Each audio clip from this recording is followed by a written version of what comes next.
Good morning, everyone. So,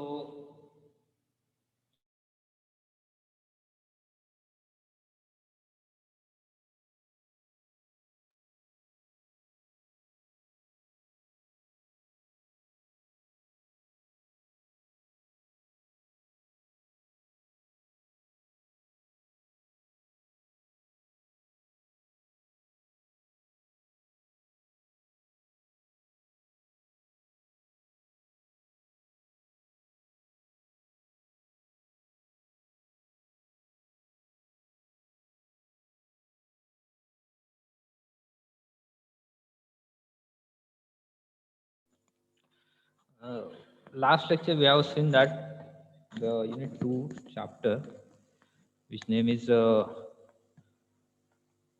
System Models, okay, and Requirement Engineering Process, which we have seen.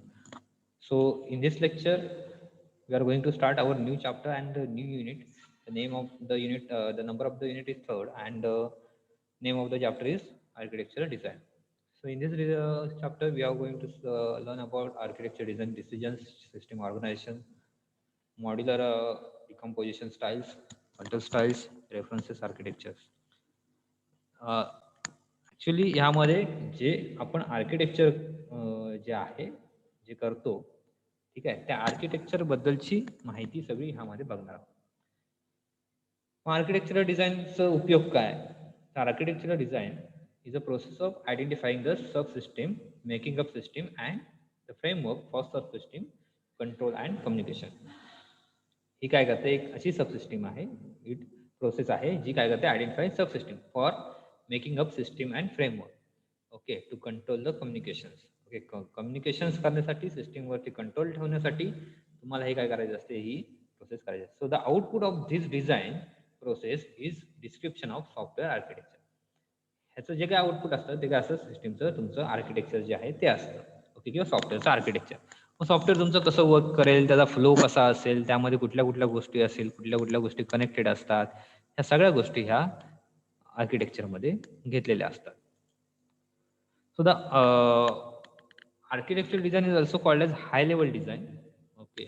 So the overall structure of the architectural design is the main modules and their connection between, which covers the main use cases of the system, so addresses the main non functional requirements. So तर ह्यामध्ये आर्किटेक्चरचं main जे काम आहे ते काय असतं? तुमचं जे मॉड्यूल्स आहेत, जे कनेक्शन्स आहेत, ठीक आहे, जे मेन पार्ट्स आहेत सॉफ्टवेअरमधले किंवा सिस्टीममधले, त्यांना हायलाईट करणं, त्यांना दाखवणं, त्यांचं वर्किंग दाखवणं, त्यांचा फ्लो दाखवणं, ह्या सगळ्या गोष्टी ह्यामध्ये असतात. इवन दो ह्यामध्ये जे काय मेन नॉन फंक्शनल रिक्वायरमेंट जे आहेत त्या पण ह्यामध्ये घेतल्या जातात. So software architecture can be design 2 levels of abstraction. ह्यामध्ये काय 2 लेवल्स ऑफ आहेत ह्यामध्ये, की जसं आहे की architecture in small and architecture in large. आता architecture in small is concern with the architecture of individual program, okay, individual म्हणजे एक सिंगल प्रोग्राम आपण बोलू शकतो, की सिंगल कंपोनंट बोलू शकतो. At this level we are concern with the way that the individual program is decompose into components. म्हणजे एखादं छोटं मॉड्यूल आपण बोलू शकतो, ते छोटं मॉड्यूल ह्यामध्ये काय केलं असतं? आर्किटेक्चर इन स्मॉलमध्ये घेतलं असतं, आणि ते छोटं मॉड्यूल जे आहे ते काय होतं? त्याचं मग वेगवेगळ्या कंपोनंट्समध्ये काय करतं? डिवाइड केलं जातं, ओके. सो स्मॉल, थोडक्यात हे स्मॉल डिझाईन झालं. मग लार्ज डिझाईन त्याच्यापेक्षा अपोजिट असणार आहे, बरोबर. लार्ज डिझाईनमध्ये काय असणार आहे? की आर्किटेक्चर लार्ज डिझाईनमध्ये 2-4 प्रोग्राम असतील, किंवा 2 किंवा त्यापेक्षा जास्त प्रोग्राम्स असतील, किंवा त्यापेक्षा जास्त मॉड्यूल्स असतील, 2 पेक्षा जास्त मॉड्यूल्स असतील, आणि त्या मॉड्यूल्सवरती काय केलं जातं? काम केलं जातं, okay. So the advantages of explicitly designing and documenting the software architecture. काय ॲडव्हान्टेज आहे सॉफ्टवेअर आर्किटेक्चर डिझाईन करण्याचा? So there is stakeholder communication. Okay, architecture may be used as a focus of discussion by system stakeholder. जो user आहे, जो कोण वापरणारा आहे, ठीक आहे, त्याला एक प्रॉपर सिस्टीम समजावी ह्यासाठी आपण काय करतो? हे आर्किटेक्चर बनवत असतो. आर्किटेक्चरचं कन्सेप्ट मी तुम्हाला ह्या आधी पण सांगितलंय, जसं की तुम्ही बिल्डिंगसाठी एखादा आर्किटेक्ट बनवत असतो, त्याचं डिझाईन अगोदर केलेलं असतं, बरोबर आहे. तसं सॉफ्टवेअरमध्ये पण असतं, की त्याचं डिझाईन, त्याचं आर्किटेक्ट हे अगोदर तुम्हाला करायला लागतं, जेणेकरून ते कसं लुकआउट असेल, ते कसं त्याचं वर्किंग असेल, त्याचा फ्लो कसा असेल, त्याच्यामध्ये कुठल्या गोष्टी असतील, ह्या सगळ्या गोष्टी आपल्याला त्या आर्किटेक्चरमधून समजतात. त्यासाठी आपण हे सॉफ्टवेअरचं आर्किटेक्चर काय करत असतो? बनवत असतो. So there is second advantage is system analysis, that the analysis we can do betterly by system architecture. So well documented architecture enable the analysis whether the system can meet its non functional requirement or the requirement or not. Okay, आपण proper analysis करू शकतो, एखादा point out त्या ठिकाणी घेतलाय की नाही, किंवा एखादा कुठला पॉईंट मिसिंग आहे का, हे सगळं आपण त्या ठिकाणी बघू शकतो. Large scale reuse, the architecture may reusable across the range of system or entire lines of product. Okay, ह्या आर्किटेक्चरमध्ये तुम्ही रियूज म्हणजे तुम्हाला जर सेम सिस्टम आणखी पाहिजे असेल ते तुम्ही पुन्हा एकदा यूज करू शकता. त्यानंतर architecture attributes. So what are the attributes or what are the characteristics we can say of the architecture. Architecture advantage आपण बोललं की त्याचा स्टॅक होल्डर कम्युनिकेशनमध्ये होतो, लार्ज स्केल रियूजमध्ये होतो, किंवा त्याचा आपण सिस्टम अनालिसिस बेटर वेनी करू शकतो. अगोदर सिस्टम बनण्याच्या अगोदर आपण सिस्टमचं बेटर अनालिसिस करू शकतो. ह्याचे कॅरेक्टरिस्टिक्स कोणते आहेत? So the first is performance is one of the characteristics. Okay, that localize the critical operations within a small number of subsystems with a little communication as possible. And the security, we can say security is also one of the attribute. Safety, availability, maintainability. So these all are the attributes of the availability, safety, maintainability. ह्या सगळ्या गोष्टी तुम्हाला परत परत सांगायची गोष्ट नाही की सिक्युरिटी का दिली जाते, की जेणेकरून तुमचा अनऑथराइज ऍक्सेस होऊ नये. सेफ्टी काय असते, तर सेफ्टी त्यामध्ये एखादा सिक्युरिटी आणि सेफ्टीमध्ये डिफरन्स हा पण तुम्हाला सांगतो की सेफ्टीमध्ये काय असतं की एक आपण बोलू शकतो की अनवॉन्टेड त्या ठिकाणी गोष्ट घडू शकते. मग त्या ठिकाणी तुमचा डेटा करप्ट होऊ शकतो. बरोबर आहे, तुमच्या डेटावरती एखाद्या वेळी फायर आग त्या ठिकाणी लागू शकते सिस्टीमला, त्यामध्ये तुमच्या सिस्टीमचं नुकसान होऊ शकतं. बरोबर, नॅचरल डिझास्टर असतील, अशा सगळ्या गोष्टी आहेत. त्या गोष्टींपासून तुमचं सेफ्टी कशी राहील सिस्टीमची. Okay, that is a safety. किंवा एखादा चोरी करत असेल तुमचा डेटा, तर ह्या सगळ्या गोष्टी सेफ्टीमध्ये. सिक्युरिटीमध्ये वेगळा पार्ट आहे की जेणेकरून तुमचा अँटीव्हायरस किंवा व्हायरस वगैरे लागू नये, तुमचं सिस्टीम कशी सिक्युअर राहील. बरोबर आहे. सो सिक्युअर आणि सेफ्टीमध्ये डिफरन्स आहे, तो एक लक्षात घ्या. त्यानंतर अवेलेबिलिटी म्हणजे काय, तर अवेलेबिलिटीमध्ये तुमचा जो काय डेटा आहे तो डेटा तुमचा जेव्हा लागेल तेव्हा तो तुम्हाला पाहिजे. म्हणजे सपोज जर झूम मिटिंग अवेलेबल आहे, झूम मिटिंग 24/7 अवेलेबल आहे, पण आपल्याला ती कधी लागते, आपण जेव्हा आपले लेक्चर्स असतात 10 ते 1 असेल त्यामध्येच आपल्याला लागते, किंवा एक्झामच्या दरम्यानच आपल्याला ते काय लागते, त्या ठिकाणी लागते झूम ॲप. बरं, बाकी ते अवेलेबल असेल ते काय आपण करतोय का, त्याचा उपयोग नाही. म्हणजे मला आता मग 10 ते 1 मध्ये जर ते अवेलेबल नसेल, बरोबर आहे, मग त्याचा उपयोग काय आहे का, नाही. So that is availability, that takes the architecture. In the architecture also maintainability. So these are all are the attributes of the architecture. Then second point is architecture design decisions. So architecture design is a creative process. So the process differs depending on the type system being developed. However, number of common decisions span all design process.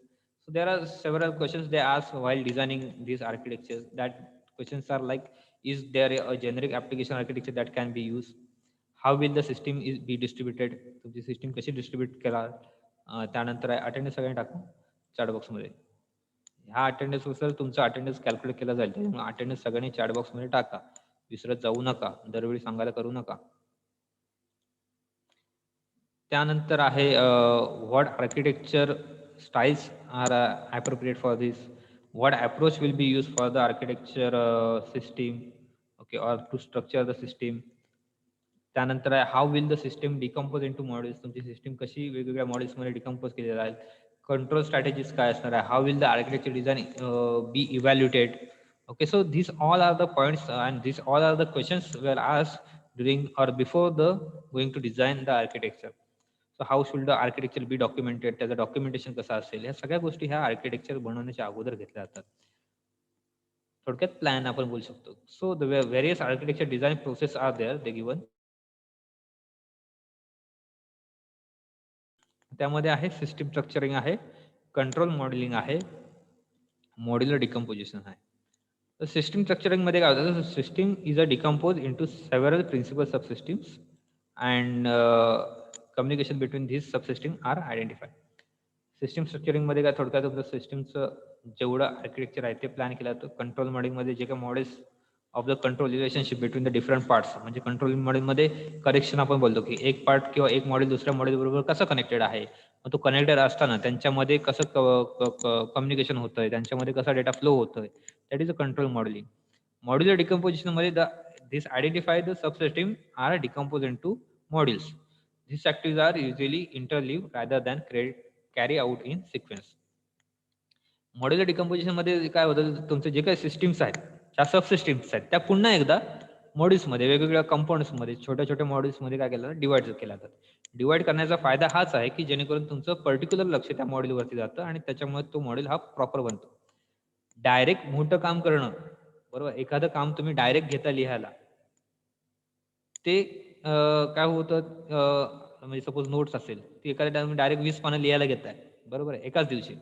मग ते काय होतं, थोडंसं critical वाटतं. But तेच जर तुम्ही 2-2 किंवा 2-3 दिवसात डिव्हाईड केला, की 2 तास मी लिहीन, आज 5 पान करेन, उद्या 5 पान करेन, परवा 5 पान करेन. म्हणजे काय, ते डिव्हाईड केलं म्हणजे हे काय झालं, तुम्ही डिकम्पोज केलं, त्याच्यानेकरून काय झालं, तुमचं वर्किंग जे आहे ते प्रॉपर झालं. तुम्हाला कुठला त्रास नाही आला, सिस्टमवरती कुठला लोड नाही आला, बरोबर. ह्या सगळ्या गोष्टी या मॉड्युलर डिकम्पोजिशनचा हा त्यामध्ये अर्थ आहे किंवा त्यामागचा उद्देश आहे, की जेणेकरून सिस्टम ही प्रॉपर बनली पाहिजे, बरोबर आहे. तुम्ही लिहिताना जर एकदम सगळं लिहित असाल तर पहिली 4 पाने लिहाल, नंतर शेवटची जी काही 4 असतील ती खूप खराब होतील किंवा त्यामध्ये तेवढंसं पहिल्या पानांसारखं नसतं.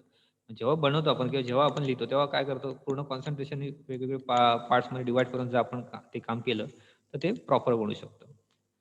त्यानंतर हे झालं कुठला पार्ट, हे झालं आपलं सिस्टीमचं आर्किटेक्चर डिझाइन जे करतो, डिसिजन्स जे घेतो ते झालं. त्यानंतरचा पार्ट आहे तो सिस्टीम ऑर्गनायझेशन. System organization मध्ये it is a concern with decomposing the system into interacting subsystem. So the architecture design is normally expressed as block diagram presenting an overview of the system structure. So ह्यामध्ये it also develop more specific models showing as how subsystems share data, distributed and interface with each other. ह्यामध्ये system organisation मध्ये काय केलं तर system organisation म्हणजे तुमच्या ज्या काही सबसिस्टम्स आहेत त्या इंटरॅक्ट कशा होत आहेत ते बघितलं जातं. मग ह्यामध्ये वेगवेगळे ब्लॉक डायग्राम असतात, किंवा डेटा फ्लो डायग्राम्स आहेत, बरोबर. डेटा फ्लो डायग्राम आहे, ती काय करते, तुमचा डेटा कसा तुमचा कम्युनिकेट होतोय, तुमचे कसे मॉड्यूल एकमेकांशी कनेक्टेड आहे, ह्या सगळ्या गोष्टी ह्यामध्ये दाखवल्या जातात. मग जे काही सिस्टीम ऑर्गनायझेशन आहे, ते ऑर्गनायझेशन म्हणजेच काय, तर तुमची सिस्टीम कशा प्रकारे वर्क करते, कशी ऑर्गनाइज केलेली आहे जेणेकरून ती प्रॉपर वर्क करावी. सो मग त्यामध्ये तुमचं काय बघितलं तर तुमचा डेटा कसा शेअर होतोय, तुमचा डेटा डिस्ट्रीब्यूट कसा गेलेला आहे, इंटरॅक्ट कसा होतो, इंटरफेस आहे ते कसं आहे. It is categories into 3 categories. That is first is repository model, second is client server model, आणि third is layer model, that is abstract machine model. Repository मॉडेलमध्ये काय होतं, तर subsystems must exchange data, this may be done in 2 way. Repository मॉडेलमध्ये तुमचा जो काय data आहे तो एक्सचेंज केला जातो, बट 2 वेने केला जातो. कुठले? So shared data is held in critical database or repository and may be accessed by all subsystem. And second is each subsystem maintain its own database and passes data explicitly to the other subsystem. दोन प्रकारे म्हणजे काय, तर तुमचा जो काय data आहे तो सेंट्रल डेटाबेस एक असेल आणि दुसरा म्हणजे एक प्रायव्हेट डेटाबेस. सेंट्रल मध्ये काय केलं तर सेंट्रल मध्ये तुमचा डेटाबेस हा तुम्ही सगळेजण ऍक्सेस करू शकतात. कोणीही त्या ठिकाणी कुठलाही डेटा ऍक्सेस करू शकतो आणि जो काही ओन डेटाबेस आहे किंवा स्वतःचा क्रिएट केलेला डेटाबेस असेल सिस्टीममध्ये, तो फक्त तुमचं जी काही सिस्टीम आहे किंवा जे काही तुमचं जेवढं मॉडेल आहे त्यालाच तो काय करू शकता, डेटा तुम्ही यूज करू शकता. Okay, so this is the way of the repository model and the two way to exchange the data in repository model. Repository मॉडेलमध्ये डेटा कसा एक्सचेंज होतो हे आता आपण बघितलं. ओके, दोन वे आहेत, एक तर प्रायव्हेट डेटाबेस आणि एक आपण बोलू शकतो ही पब्लिक डेटाबेस किंवा सेंट्रल डेटाबेस असं बोलू शकतो. So when large amount of data are to be shared, the repository model of sharing is most commonly used. The repository is passive and the control is the responsibility of the subsystem. आता ह्या ठिकाणी ह्याचं diagram दाखवलेलं आहे बघा. इथं project repository आहे, architecture दाखवलं. त्यामध्ये वेगवेगळे कंपोनेंट्स ह्याच्याबरोबर कनेक्ट आहेत. कोड जनरेटर आहे, डिझाइन एडिटर आहे, डिझाइन ट्रान्सलेटर आहे, डिझाइन अॅनालायझर आहे, रिपोर्ट जनरेटर आहे, प्रोग्राम एडिटर आहे. ह्या सगळ्या ह्या एकमेकाशी ह्या प्रोजेक्ट रिपॉझिटरीमध्ये कनेक्ट आहेत. हे मॉड्यूल जे आहे, डिझाइन एडिटर आहे वेगळं आहे, डिझाइन ट्रान्सलेटर वेगळं आहे, अॅनालायझर, रिपोर्ट जनरेटर, हे सगळ्या वेगवेगळ्या गोष्टी आहेत. त्या वेगवेगळ्या गोष्टी आहेत त्या काय आल्यात इथे एकाच ठिकाणी काय आल्या कनेक्ट झालेल्या आहेत, बरोबर आहे की नाही. एकाच ठिकाणी काय आल्यात, ह्या ठिकाणी ते एका प्रोजेक्ट रिपॉझिटरीच्या इथे कनेक्ट आहे. सो ॲडव्हान्टेज काय आहे रिपॉझिटरी मॉडेलचा, it is a efficient way to share large amount of data. तुमचा large amount of data share करण्यासाठी हा एक बेटर वे आहे. Subsystem need not be concerned with how data is produced, centralized management. Okay, subsystem काय करत नाही, तुमचं concern करत नाही की तुमचा डेटा जो आहे सेंट्रलाइज जो आहे तो कसा मॅनेज केला जातोय. Sharing model is publish as a repository schema. Data तुम्ही शेअर करा हा एक चांगला ॲडव्हान्टेज आहे. डिसएडव्हान्टेजेस पण ह्याचे आहेत की sub system must agree on repository data model. Data evolution is difficult and expensive. तुमचा डेटा जे काय इव्होल्युशन करायचं ते खूप डिफिकल्ट आहे. No scope for specific management policies and difficult to distribute efficiently. Okay, तुमचं जर डिस्ट्रीब्यूट करत असाल डेटा, तो पण प्रॉपर वेनी दरवेळी होईलच असं नाही. शेअर करणं बरोबर आहे, पण तो प्रॉपर वेनी नाही झाला किंवा चुकीचा झाला डेटा तरी ते त्या ठिकाणी प्रॉब्लेम होत ठरू शकतो.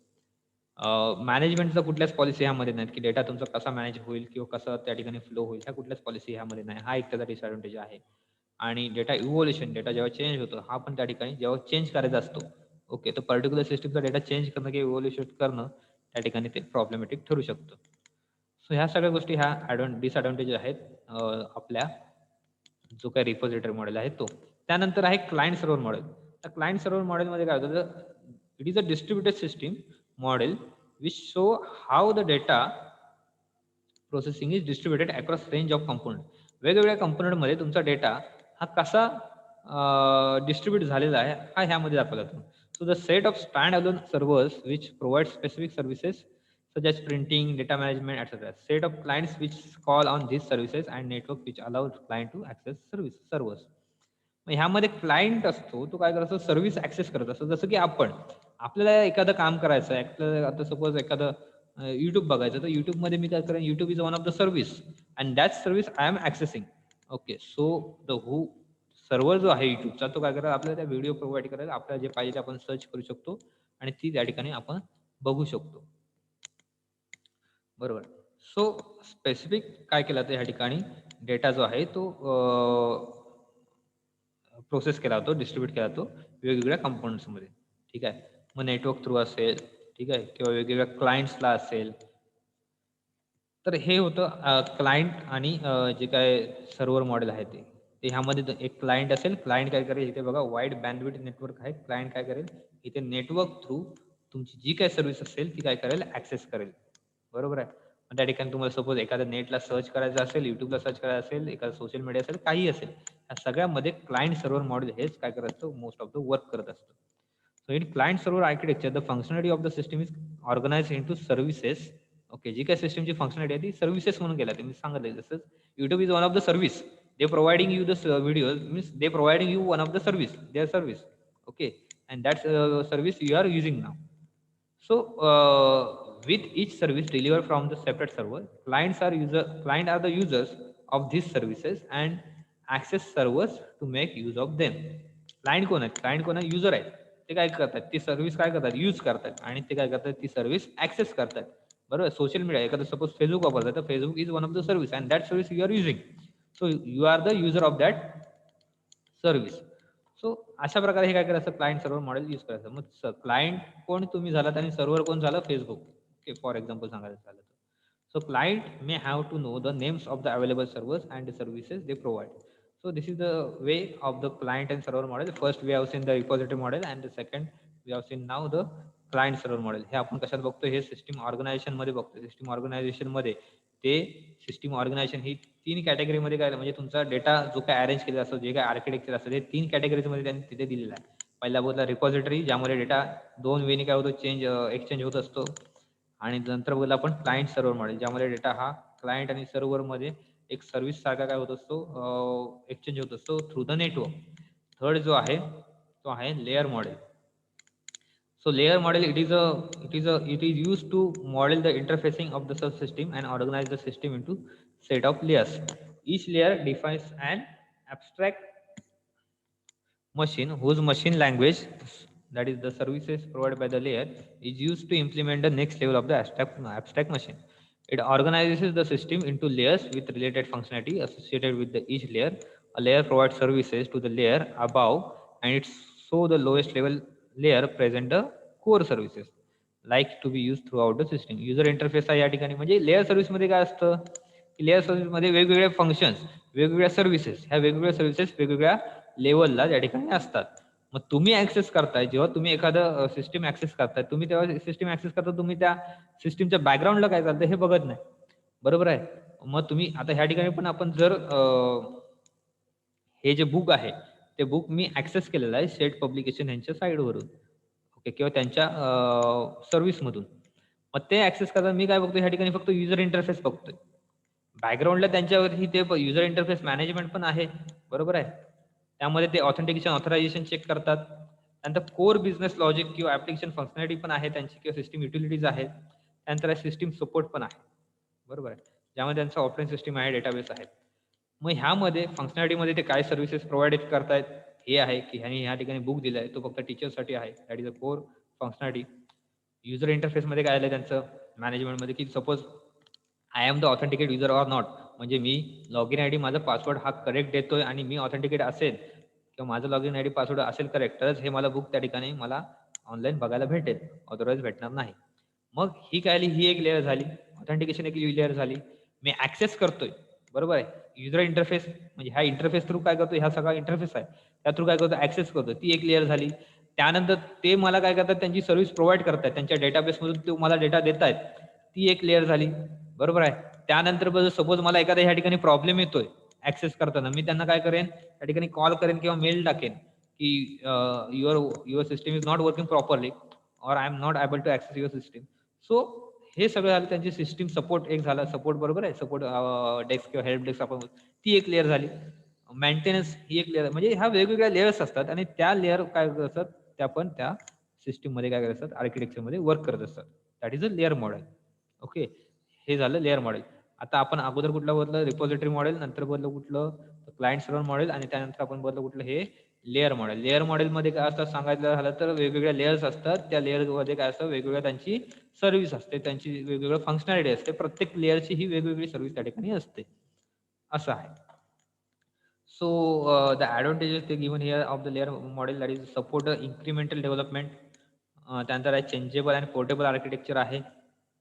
And disadvantages are often difficult to structure the system in this way, and performance can be also problem because the multiple layers command interpretation which are sometimes required.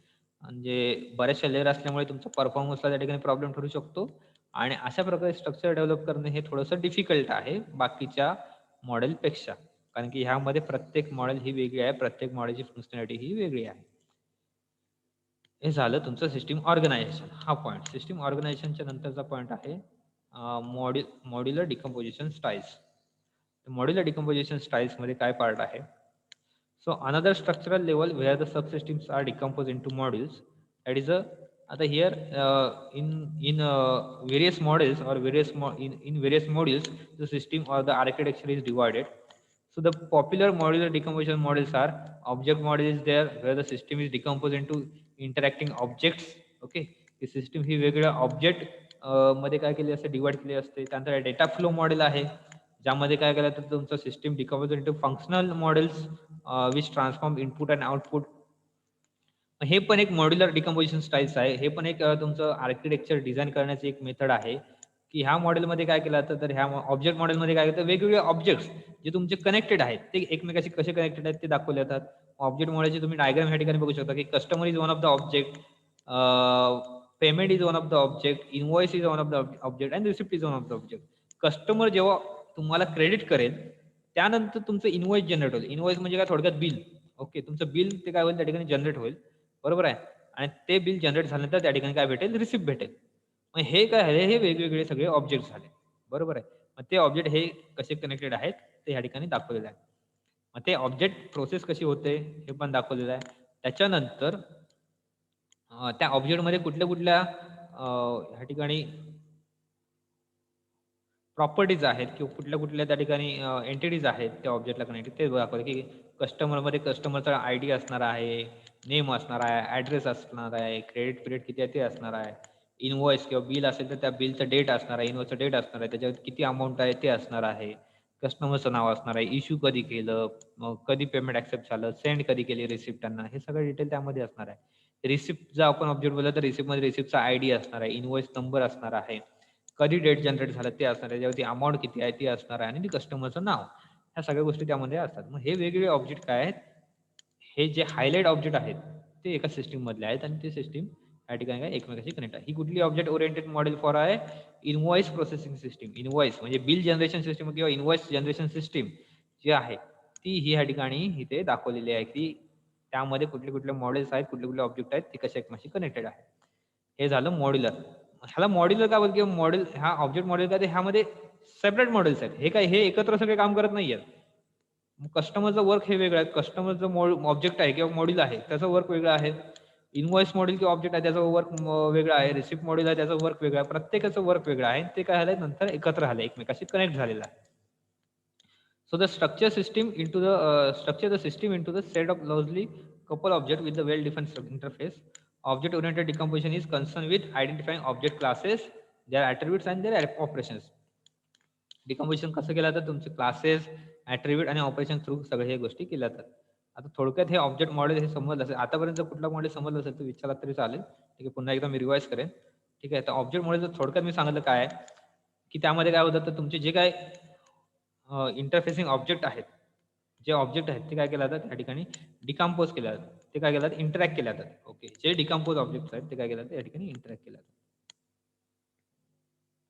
त्यानंतरचं आहे data flow model. Data flow मॉडेलमध्ये काय, तर functional transformation process their input to produce output. मग तुम्ही input दिल्यानंतर काय output Dzire आहे आपल्याला, हे आपल्याला समजलं पाहिजे. की मी सपोज जर नंबर टाकण्यात, मला जर सपोज ॲडिशन करायचं, पण नंबर इनपुट केला तर मला त्या 2 नंबरची ॲडिशन मला रिक्वायर आहे. तसं माझं होतंय का, माझा तसा डेटा फ्लो होतोय का, तसं प्रॉपर वर्किंग होतंय का, हे डेटा फ्लो मॉडेलमध्ये बघितलं जातं. So it may be refer to as the pipe or filter model. याला पाईप ऑर फिल्टर मॉडेल पण बघितलं जातं. ह्याचा जर डायग्राम बघितलात तुम्ही तर तुम्हाला समजेल लगेच. या ठिकाणी बघा, ते रीड ही डेटा फ्लो मॉडेल आहे invoice processing system. Same invoice processing सिस्टीमसाठीची ही डेटा फ्लो मॉडेल आहे. या ठिकाणी बघा, इनव्हॉइस जो आहे तो रीड आणि इश्यू केला जातो. तो इनव्हॉइस काय केला, आयडेंटिफाय पेमेंट्स, पेमेंट या ठिकाणी झालेलं आहे. मग ते आयडेंटिफाय केल्यानंतर इश्यू रिसिप्ट होते, रिसिप्ट. ओके, तुमचं इनव्हॉइस जनरेट झाल्यानंतर त्याची रिसिप्ट तयार होते. रिसिप्ट तयार झाल्यानंतर त्या ठिकाणी काय होते, त्याचं इश्यू रिसिप्ट केल्यानंतर ती रिसिप्ट त्या ठिकाणी जनरेट होते. पहिल्यांदा इश्यू केला होता, त्यानंतर ती काय होते, जनरेट होते. Okay, save, find payment due, issue payment reminder आणि रिमाइंडर. सपोज जर मी एखादी इनव्हॉइस कधी देईन, आता सपोज मला काहीतरी ऑर्डर करायचं आहे. मग ते ऑर्डर करण्या मला 10-15 बुक पाहिजेत लायब्ररीमध्ये. मग मी ते लायब्ररीमध्ये बुक पाहिजेत ते मी इनव्हॉइस जनरेट करेन आणि ते इनव्हॉइस मी त्या जिथून मला बुक पब्लिशर स्टोर आहे त्या ठिकाणी मी काय करते, इनव्हॉइस टाकेन. ते काय करतील, ते ह्या ठिकाणी काय करतील, इश्यू करतील. ते इश्यू केल्यानंतर त्या ठिकाणी ते काय करतील, पेमेंट झाले का हे बघतील. पेमेंट जर झालं असेल तर त्या ठिकाणी ते काय करतील, रिसिप्ट तयार करतील आणि ती रिसिप्ट मला इथे देतील. जर पेमेंट राहिलं असेल तर ते काय करतील, इथे पेमेंट ड्यू किती आहे ते बघतील आणि इश्यू पेमेंट रिमाइंडर मला काय करतील, रिमाइंडर देतील की तुम्ही पेमेंट त्या ठिकाणी भरा. ओके, तर ही झाली कसली सिस्टीम, तर ही झाली तुमची डेटा फ्लो. म्हणजे डेटा माझा कसा फ्लो होतोय, डेटा माझा कसा जातोय, माझं कशी प्रोसेस त्या ठिकाणी होते. ओके, मग डेटा माझा कसा व्हॅरी होतो, माझा जो इनव्हॉइस आहे तो कसा झाला जनरेट त्या ठिकाणी, इश्यू कसा झाला आणि कसं पेमेंट घेतलंय का, चेक केलं का, ह्या सगळ्या ज्या प्रोसेस आहेत त्या डेटा फ्लोमध्ये. ऑब्जेक्टमध्ये काय होतं, ऑब्जेक्टमध्ये जे काय ऍक्च्युअली वर्किंग आहे, मग कोण इश्यू करतोय त्या ठिकाणी, इनव्हॉइस. तर इश्यू कस्टमर करणार म्हणजे कोण, मी. बरोबर, कुणाला करणार आहे इनव्हॉइस जनरेट, ती काय जी काय बुक स्टोर असेल त्यांना. मग ही इनव्हॉइसची इथे डिटेल, पेमेंट असेल तर पेमेंटची डिटेल, रिसिप्ट असेल तर रिसिप्टची डिटेल. हे झाले ऑब्जेक्ट आणि हे झाले कोण, तुमचा डेटाचा flow. So this is the way of the modular decomposition style. 2 प्रकारचेच आहेत, 2 स्टाईल्स आहेत या ठिकाणी मॉड्युलर का दिलेलं आहे, तर मॉड्यूल म्हणजे काय, स्मॉल मॉडेल्समध्ये डिवाइड असतं म्हणून मॉड्युलर. ओके, स्मॉल ऑब्जेक्टमध्ये डिवाइड असतं म्हणून मॉड्युलर. मग त्यामध्ये 2 वे आहेत. पहिला बदल आपण ऑब्जेक्ट मॉडेल आणि सेकंड बदल आपण डेटा फ्लो मॉडेल. ओके, त्यानंतर आहे कंट्रोल स्टाईल्स. कंट्रोल स्टाईल्समध्ये काय आहे, so the control style is a structural models do not include control information. Okay, or the control models are concerned with the control flow between the subsystem and it supplement structural models. There are two general approaches of the control are centralized control and event based control.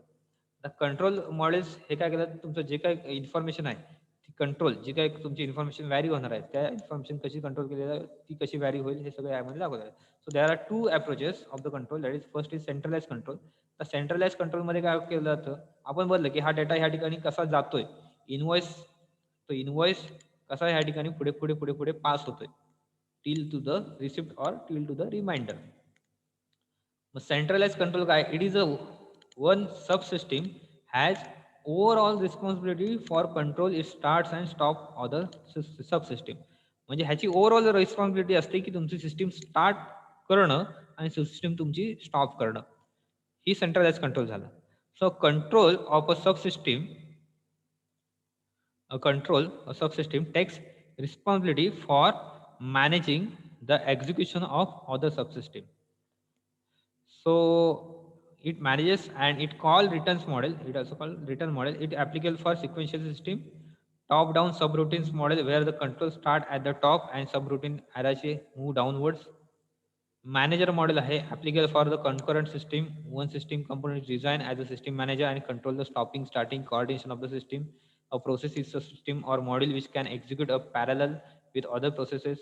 Control styles मध्ये काय तर control style मध्ये आपण बोललो की थोडक्यात तुमचं डेटावरचं information जी आहे जी काही इन्फॉर्मेशन आहे ती कशी तुमची कंट्रोल केली जाईल. मग ती त्या ठिकाणी शो करायची आहे का, ती त्या ठिकाणी व्हॅरी करायची आहे का, ती कशा फ्लो मध्ये जाईल. बरोबर आहे. मी सपोज या ठिकाणी इनवॉइस जनरेट झाल्यानंतर माझं पेमेंट केलं नाही तरी पण रिसिप्ट जनरेट होत असेल तर त्या ठिकाणी माझ्या कंट्रोल सिस्टीमचा किंवा कंट्रोल स्टाईलचा काही उपयोग नाही. मी जर पेमेंट केलं असेल तरच माझी रिसिप्ट जनरेट होईल. मी जर पेमेंट केलं नसेल तर मला त्या ठिकाणी रिमाइंडर राहील. म्हणजेच काय, हा झाला तुमचा सिस्टीम कशी कंट्रोल होते ती, तुमची सिस्टीम कशी रिस्पॉन्ड होते ती. ओके.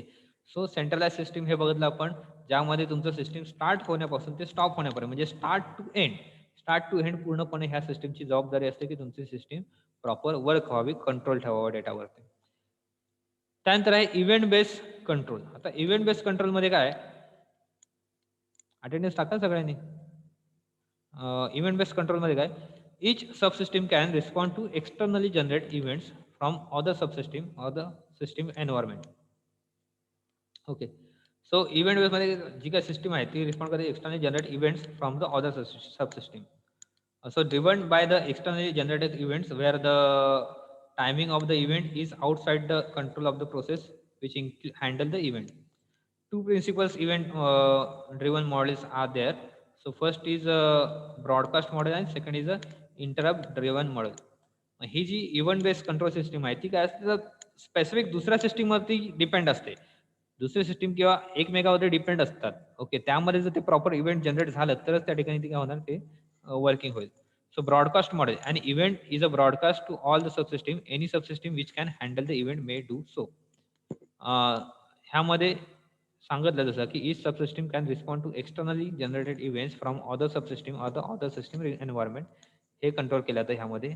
एखादा प्रॉब्लेम असेल, एखादा एरर असेल, एखादं अनवॉन्टेड अनएक्सपेक्टेड त्या ठिकाणी गोष्ट झाली असेल सिस्टीममध्ये, ते सगळं हँडल करायचं काम हे इव्हेंट बेस्ड कंट्रोलमध्ये केलं जातं.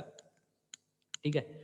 So first is broadcast model, की तुमचं ब्रॉडकास्ट मॉडेलमध्ये काय केलं ते event is broadcast to all subsystem.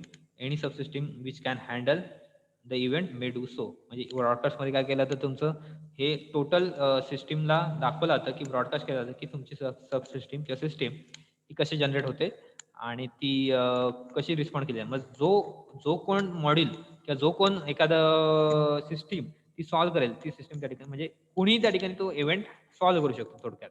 Okay. That is a broadcast. Broadcast म्हणजे ते डिस्प्ले केलं जातं सगळ्या सिस्टीमना आणि त्यापैकी कुठलीही एक सिस्टीम ते काय करतं त्या ठिकाणी सॉल्व्ह करतं. इव्हेंट बेस्ड कंट्रोल मॉडेलचं तेच इव्हेंट बेस्ड कंट्रोलचं तेच काम आहे की तुमचा एखादा एरर, एखादा इव्हेंट, एखादा कुठला प्रॉब्लेम त्या ठिकाणी ऑकर होत असेल तर तो सॉल्व्ह करण्याचं काम हे इव्हेंट बेस्ड कंट्रोल त्या ठिकाणी करत असतं. त्यानंतर आहे interrupt driven model. So interrupt driven model काय करतं, it used in real system where the interrupts are detected by an interrupt handler and passed to the some other component for processing. Interrupt handling मध्ये काय तर एखादा suppose आता हे आपण zoom वापरतो, झूम मध्ये एखादा एरर आला, रन टाइमला एरर आला, मग तो काय आला, इंटरप्ट झालाय. मग तो इंटरप्ट काय केला तर तो तुमची सिस्टीम त्या ठिकाणी सॉल्व्ह करेल किंवा तुमचं जे काही झूमचं जे काही हे आहे सर्व्हर असेल किंवा हेड ऑफिस असेल तिथून ते सॉल्व्ह केलं आहे. So this is the interrupt driven model. म्हणजे सपोज एखादा व्हॉट्सअप बंद पडलंय, दॅट इज इंटरप्ट. ते काय तुमच्यामुळे बंद नाही पडलं, बरोबर आहे. मग ते कुणी सॉल्व्ह केलं ते त्यांची जी काही ऑथॉरिटी आहे किंवा त्यांची जी काही सिस्टीम आहे त्यांनी ते सॉल्व्ह केलेलं आहे. त्यांनी ते दुसऱ्या कंपोनंटकडे त्या ठिकाणी पाठवलं, म्हणजे त्या प्रोसेस करून ते काय आलं त्या ठिकाणी तो इंटरप्ट जो होता तो काय आला त्या ठिकाणी सॉल्व्ह झालेला आहे. सेम ब्रॉडकास्ट आणि इंटरप्ट मॉडेल्स हे आपण इव्हेंट बेस्ड कंट्रोलमध्ये या ठिकाणी बघितलं. त्यानंतर आहे रेफरन्स आर्किटेक्चर्स. रेफरन्स आर्किटेक्चर मध्ये काय, it is also known as a domain specific architecture and are term as the architecture models which are specific for some application domain. So two types of domain specific models, generic model and reference model. तर generic model मध्ये काय असतात तर generic model which are abstraction from the number or real systems which encapsulate the principal characteristics of these systems. Reference मॉडेलमध्ये which are the abstract idealize provide a means of information about that class of the system or the comparing different architecture. So generic models are usually bottom up models, the reference model are top down model. आता reference architectures आणि generic मॉडेलमध्ये असे model जे तुमचं real system बरोबर काय होत आहेत त्या ठिकाणी डेव्हलप केले जातात किंवा वर्क करतात, आणि रेफरन्स मॉडेलमध्ये तुमची एक्झिस्टिंग आहे किंवा एखादा त्या ठिकाणी जनरेटेड सिस्टीम आहे त्याच्याशी काय केलं तर फक्त कम्पेअर केलं जातं. Okay, so this are two models, reference architecture and generic.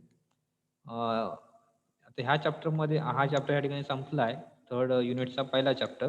त्या चॅप्टरमध्ये आपण कुठले कुठले पॉईंट बघितले? आर्किटेक्चर डिझाईन हा चॅप्टर, त्यामध्ये आर्किटेक्चर डिझाईन प्रिसिजन्स बघितलं, सिस्टीम ऑर्गनायझेशन बघितलं, त्यानंतर मॉड्युलर डिकम्पोजिशन स्टाईल्स बघितल्या, कंट्रोल स्टाईल्स बघितल्या आणि रेफरन्सेस आर्किटेक्चर बघितलं. आर्किटेक्चर डिझाईन म्हणजे इंट्रोडक्शन बघितलं आपण, त्याच्यामध्ये डिझाईन डिसिजन्स वेगवेगळे क्वेश्चन्स विचारले जातात ते बघितलं. सिस्टीम ऑर्गनायझेशनमध्ये आपण तीन कॅटेगरीज बघितल्या सिस्टीम ऑर्गनायझेशनच्या, ज्यामध्ये repository model, client server model, layer model हे बघितलं. त्यानंतर नेक्स्ट जो पॉईंट होता त्यामध्ये आपण मॉड्युलर डिकम्पोजिशन स्टाईल्स हे बघितलं. मॉडेल डिकम्पोजिशन स्टाईल्समध्ये 2 स्टाईल्स बघितल्या, आपण 2 मॉडेल्स बघितले, ज्यामध्ये ऑब्जेक्ट मॉडेल होता आणि डेटा फ्लो जो मॉडेल आहे तो होता. त्यानंतर कंट्रोल स्टाईल्समध्ये परत एकदा आपण 2 कंट्रोल स्टाईल्स बघितल्या, ज्यामध्ये सेंट्रलाइज कंट्रोल होती आणि इव्हेंट बेस्ड कंट्रोल होती. इव्हेंट बेस्डमध्ये परत 2, ज्यामध्ये ब्रॉडकास्ट आणि इंटरप्ट ड्रिव्हन मॉडेल्स हे बघितले. ओके, सो हे सगळे पॉईंट्स आपण ह्यामध्ये बघितलेले आहेत. मी तुम्हाला नोट्स टाकेन, ह्यामध्ये कुठला पॉईंट समजला नसेल तर विचारलं तरी चालेल. ज्याने अटेंडन्स टाकला नसेल त्याने अटेंडन्स टाका. ठीक आहे. जो आपण नेक्स्ट लेक्चरला आपण युजर इंटरफेस जो चॅप्टर आहे तो युजर इंटरफेस चॅप्टर आपण बघूया. ठीक आहे, थर्ड युनिटमधला, आणि जे पुढचे चॅप्टर्स आहेत ते आपण बघूया.